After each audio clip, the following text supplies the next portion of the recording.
بولے لیجئے آقا کام بولے لیجئے تم کو جو راضی کرے.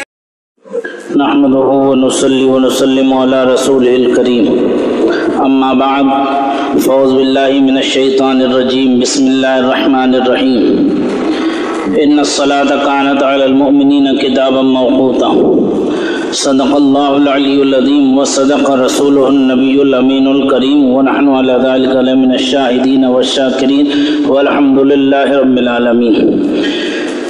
درود پاک پڑھیں. اللہم صلی وسلم علی سیدنا و مولانا محمد معدن الجود والکرم وآلہ وبارک وسلم صلاة و سلاما علیک یا رسول اللہ صلاة و سلاما علیک یا حبیب اللہ صلی اللہ تعالی علیہ وسلم.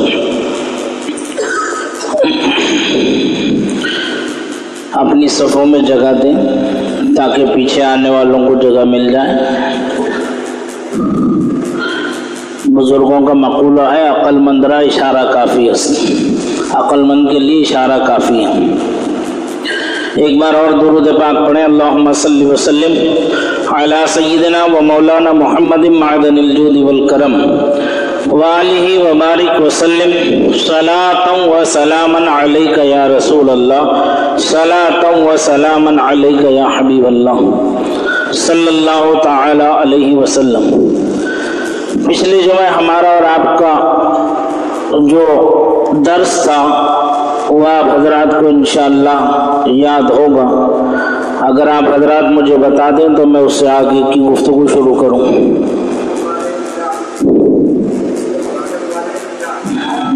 ماشاءاللہ. استقبال قبلہ یہ کیا تھا؟ یہ نماز کے تعلق سے شرائط، یعنی یہ ارکان نماز میں سے، یعنی یہ شرائط نماز میں سے ہیں. اگر اس میں سے کوئی ایک چیز بھی اگر کم ہوگی تو نماز ہماری شروع ہی نہیں ہوگی. شرائط نماز کتنے ہیں؟ 6 ہیں ماشاءاللہ. پہلا نمبر پر طہارت، دوسرے نمبر پر ستر عورت، تیسرا نمبر استقبال قبلہ. ہمارا اور آپ کا جو موضوع سخن رہا وہ استقبال قبلہ رہا. تو یعنی 3 چیزیں ہم نے نماز کے شرائط میں سے سمجھ لی. نماز کے شرائط میں سے ہم نے 3 چیزیں سمجھ لی، اور میں یہ اللہ کی ذات پر یقین رکھتا ہوں کہ آپ حضرات اس پر کامل توجہ رکھیں گے جب نماز پڑھیں گے انشاءاللہ. وضو اور غسل اور تیمم کا بیان تو آپ حضرات نے سن لیا، اور میں یقین رکھتا ہوں اور امید رکھتا ہوں کہ آپ حضرات اس پر عمل کرتے ہوں گے. کبھی کبھی میں نے ایک بات آپ کو پہلے بھی بتائی تھی، جب مقتدیوں کے طہارت میں کہیں نہ کہیں کوئی کمی رہتی ہے تو امام کو جو ہے متشابہ لگ جاتا. یہ میں نہیں کہتا بلکہ حضور سید عالم نور مجسم صلی اللہ علیہ وسلم کا فرمان ہے جو میں آپ کو بتا چکا ہوں، وہ بھی دھیان میں رکھیے گا. آج ہم جو سیکھنے سمجھنے کے لیے جا رہے ہیں وہ ہے چوتھی شرط، چوتھا رکن نماز کا وقت. کون سا ہے رکن؟ نماز کا جو رکن ہے وہ چوتھا رکن جو ہے وہ وقت ہے. اور وقت بڑی اہمیت کا حامل ہے. وقت جو ہے یہ بڑی اہمیت کا حامل ہے. اگر وقت کی قدر کی تو وقت تمہاری قدر کرے گا. اگر وقت کی قدر کی تو وقت تمہاری قدر کرے گا. اگر وقت کی ناقدری کی تو وقت تمہاری ایسی ناقدری کرے گا کہ تمہاری داستان بھی جو ہے داستانوں میں محفوظ نہیں رہے گی، تمہارا نام و نشان بھی نہیں رہے گا، سب کچھ ختم ہو جائے گا اگر وقت کی قدر نہیں کی. وقت اپنی جگہ بہت اہمیت کا حامل ہے. اس وقت کو غنیمت جانو. زندگی نے جو بھی موقع دیا ہے اللہ تبارک و تعالیٰ نے اپنے کرم سے زندگی کا موقع جو بھی دیا ہے اسے غنیمت سمجھو، اگلے وقت کی کوئی امید نہ رکھنا۔ اس لیے وقت کی اہمیت کو سمجھنے کی کوشش کریں۔ مذہب اسلام میں وقت کی بہت قدر ہے، اس کی بہت اہمیت ہے، لمحہ لمحہ زندگی کا مصروف عمل ہے۔ اگر ہم توجہ کر لیں تو پروردگار عالم جل جلالہ وعظم نوالہ ارشاد فرماتا ہے وَمَا خَلَقْتُ الْجِنَّ وَالْإِنسَ إِلَّا لِيَعْبُدُونَ، ہم نے جن و انس کو نہیں پیدا کیا مگر لیعبدون، تاکہ وہ بندگی کریں، عبادت کریں۔ زندگی کا ہر ہر لمحہ اللہ کی عبادت کا ہے، اس کی بندگی کا ہے، اس کی اطاعت و فرما برداری میں گزارنے کا ہے۔ اب کیا کریں؟ 24 گھنٹے ہم صرف مسجد میں ہی بیٹھے رہیں، عبادت کرتے رہیں، قرآن مقدس کی تلاوت ہی کرتے رہیں، نوافل کی کثرت کرتے رہیں، روزے پوری زندگی رکھتے رہیں، صرف ہم اسی لیے پیدا کیے گئے ہیں کہ 24 گھنٹے ہم مسجد ہی کے رہیں؟ نہیں، اللہ تبارک و تعالی نے اپنے بندوں پر بڑا کرم فرمایا، بہت رحم فرمایا، ہر ہر لمحہ اس کی رحیمی اور کریمی کے کمالات کو اور برکات کو ہم اپنے سر کی آنکھوں سے دیکھتے رہتے ہیں۔ کیسا کریم ہوتا ہے پروردگار ہمارا ہمارے حال پر، نہیں معلوم۔ ہم راستے سے گزر رہے ہیں، کوئی گاڑی آ کر ہمیں ٹکر مار جائے، یا ہم بائک پر جا رہے ہیں یا اپنی سواری میں جا رہے ہیں اور ایکسیڈنٹ ہو جائے۔ کبھی کبھی اتفاق ایسا بھی ہوتا کہ اس میں انتقال بھی ہو جاتے، وہ بھی رحمت ہے، وہ بھی رحمت ہے۔ کیوں؟ کیونکہ وہ درجہ شہادت پر فائز ہوتا ہے۔ فطری موت مرنا الگ بات ہے، شہادت کی موت مرنا الگ بات ہے۔ شہید کا جو ہے مرتبہ بلند ہے۔ اور کبھی ہم ایسا دیکھتے ہیں کہ بڑے بڑے حادثات کے اندر بدن پر ذرا سی خروج بھی نہیں آ پاتی۔ یہ اللہ کا انعام و اکرام و احسان ہے،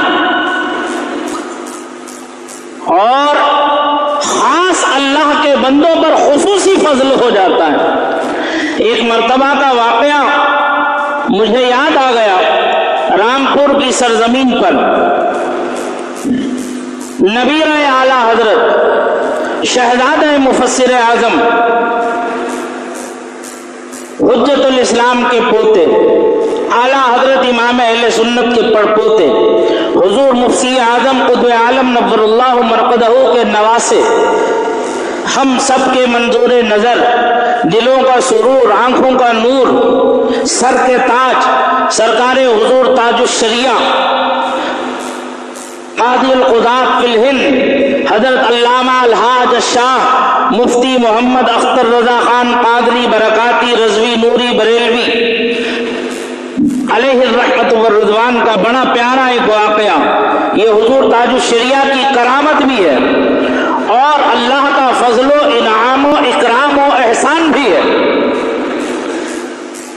میرے استادی الکریم سید السادات گلے گلدار سیادت سیدی و سندی آقائی و مأوائی و ملجائی خلیفہ حضور مفتی اعظم چشم و چراغ سادات پیپلی حضرت علامہ الحاج شاہ مفتی سید شاہد علی میاں صاحب علیہ الرحمت والرضوان،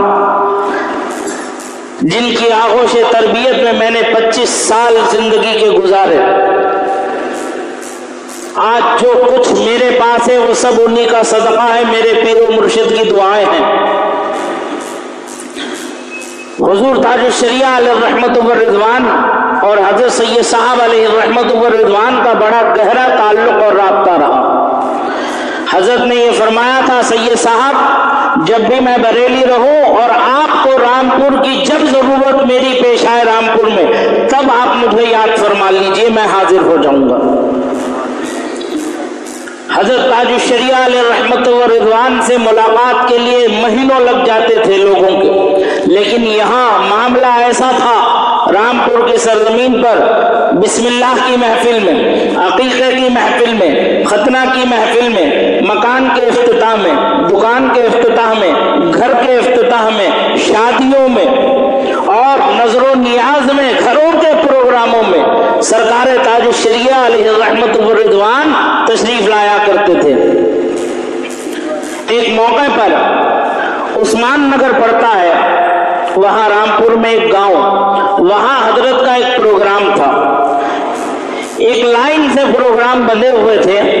حضرت تاج الشریعہ علیہ رحمت و رضوان کو حضرت سید صاحب علیہ رحمت و رضوان وہ اپنے ہمراہ لے کر کے وہاں پروگراموں میں پہنچتے رہے۔ ہزاروں لاکھوں کی تعداد میں لوگ آپ سے سلسلہ عالیہ، قادریہ، رضویہ، نوریہ میں داخل ہوتے گئے۔ پروگرام ختم ہونے کے بعد جیپ میں، کھلی ہوئی جیپ تھی، اس جیپ میں حضرت تاج الشریعہ پیچھے بند تھا، بلکہ ہاں جیپ کے اندر حضرت تاج الشریعہ جو ہے آگے بیٹھے ہوئے ہیں ڈرائیور کی سیٹ کے برابر۔ بڑی سادگی کی زندگی۔ آج تو ملاقاتیں مشکل ہو گئی تھی، اس زمانے میں حضرت تاج الشریعہ علیہ رحمت و رضوان بڑی سادہ سادہ سواریوں میں سفر فرماتے تھے۔ کھلی ہوئی وہ جیپ کے اندر ڈرائیور کے برابر میں حضرت تاج الشریعہ بیٹھے، سید صاحب علیہ الرحمہ وہ پیچھے بیٹھ رہے تھے۔ آواز دی سید صاحب کہاں ہے؟ کہا حضور میں پیچھے بیٹھا ہوں۔ کہا نہیں آپ آگے تشریف لائیں۔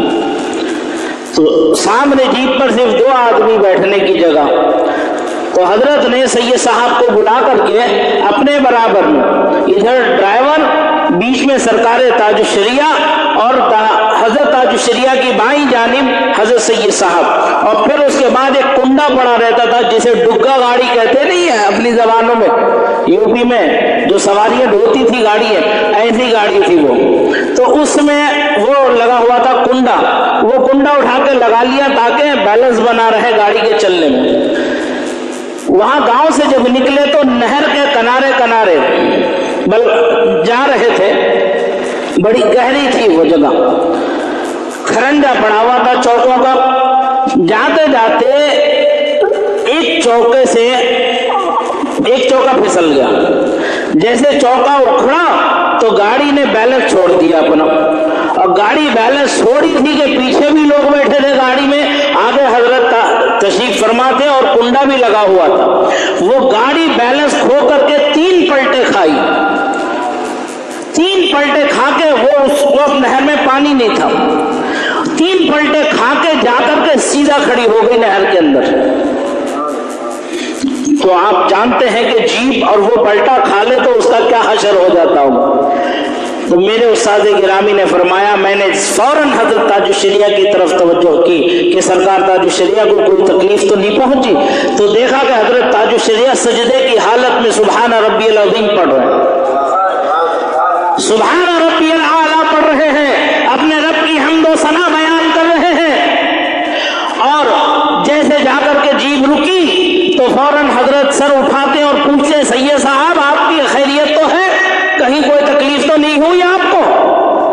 اللہ اکبر کبیرہ، یہ ان اللہ والوں کا مرتبہ تھا۔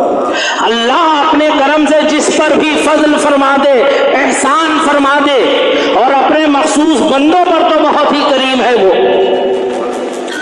سمجھ میں آ رہی بات؟ تو اس جیپ سے نکلنے کے بعد حضرت تاج الشریعہ باہر تشریف لائے، نہر کے اوپر کو چڑھے، سب لوگ ساتھ میں چڑھے، اور اطلاع گاؤں میں پہنچائی گئی کہ ایسا حادثہ پیش آ گیا، تو فوراً گاؤں سے دوسری گاڑی منگائی، اس وقت تک وہیں ٹھہرے رہے۔ فوراً اس کے بعد وہاں سے نکلے، شہر تشریف لائے، وقت نماز کا ہو چکا تھا، تو وہیں راستے میں آتے ہوئے ایک گاؤں میں مسجد میں نماز ادا کر لی۔ نماز ادا کر کے وہاں سے سیدھے شہر تشریف لائے تو حضرت نے کہا حضور اب کچھ کھا لیجیے۔ فرمایا کیا ہے سید صاحب؟ اب آگے بھی تو جانا ہے۔ کہا حضور کچھ لے لیجئے، تناول فرما لیجئے۔ تو رامپور کی کھچڑی بہت مشہور تھی، حضرت کو بہت پسند ہے۔ حضرت فرماتے تھے کھچڑی کے ہیں 4 یار، دہی چٹنی گھی اچار۔ جس میں یہ 4 چیزیں ہوں اس کھچڑی کا مزہ ہی کچھ اور ہوتا ہے۔ تو حضرت نے وہاں کھچڑی تناول فرمائی، پھر اس کے بعد آگے تبلیغی پروگرام کے لیے بغیر رکے بغیر تھکے نکل گیا۔ یہ ان اللہ والوں کی ذوات مقدسہ، وقت انہوں نے ہر قدم وقت کی اہمیت کو سمجھ کر کے دین کا کام کرتے چلے گئے۔ آج عالم اسلام میں حضور تاج الشریعہ کا ایک نام بلند و بالا ثریا ستارے کی مانند چمک رہا ہے۔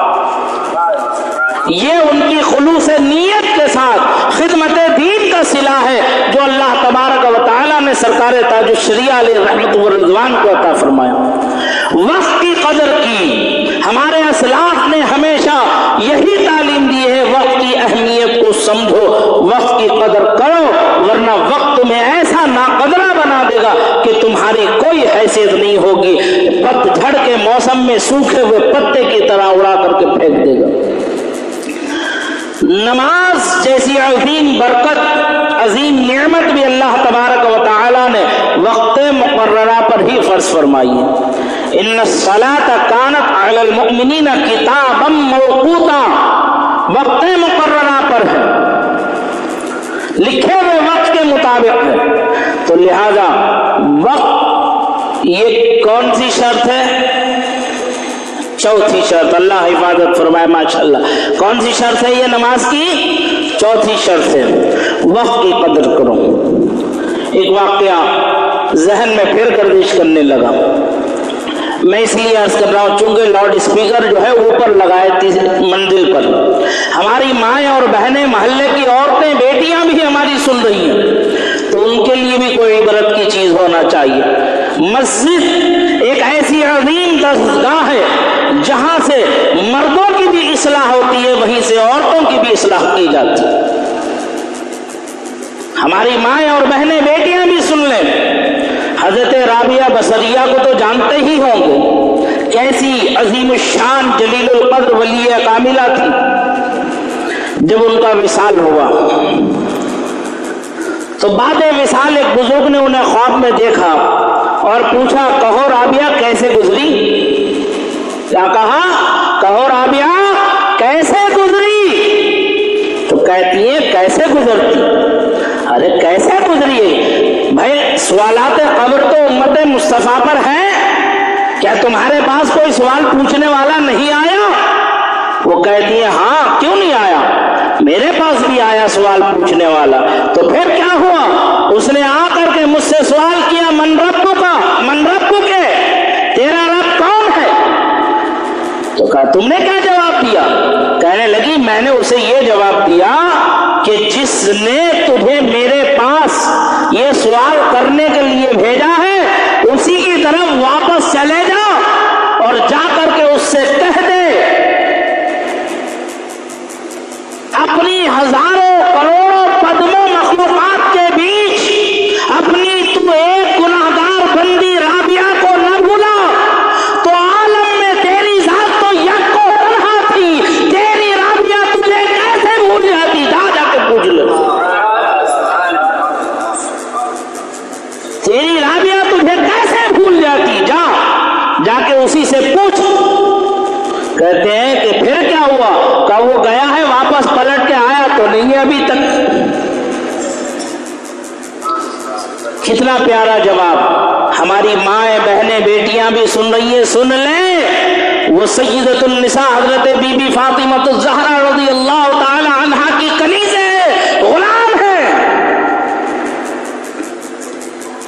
حضرت بی بی فاطمہ الزہرا رضی اللہ تعالی عنہا ہمیشہ پروردگار کی بارگاہ میں ایک بات عرض کرتی تھی، شکوہ تو نہیں کہہ سکتا میں، شکوہ اللہ کی بارگاہ میں کیا ہے، عرض و معروض تھا کہ اے اللہ، جب حضرت بلال صبح فجر کی اذان دیتے تھے تو کہتی تھی اے اللہ، کیا تو نے کوئی ایک رات ایسی نہیں بنائی کہ جس میں تیری فاطمہ اطمینان کے ساتھ دل بھر کر تیری بارگاہ میں سجدہ ریز ہو جاتی؟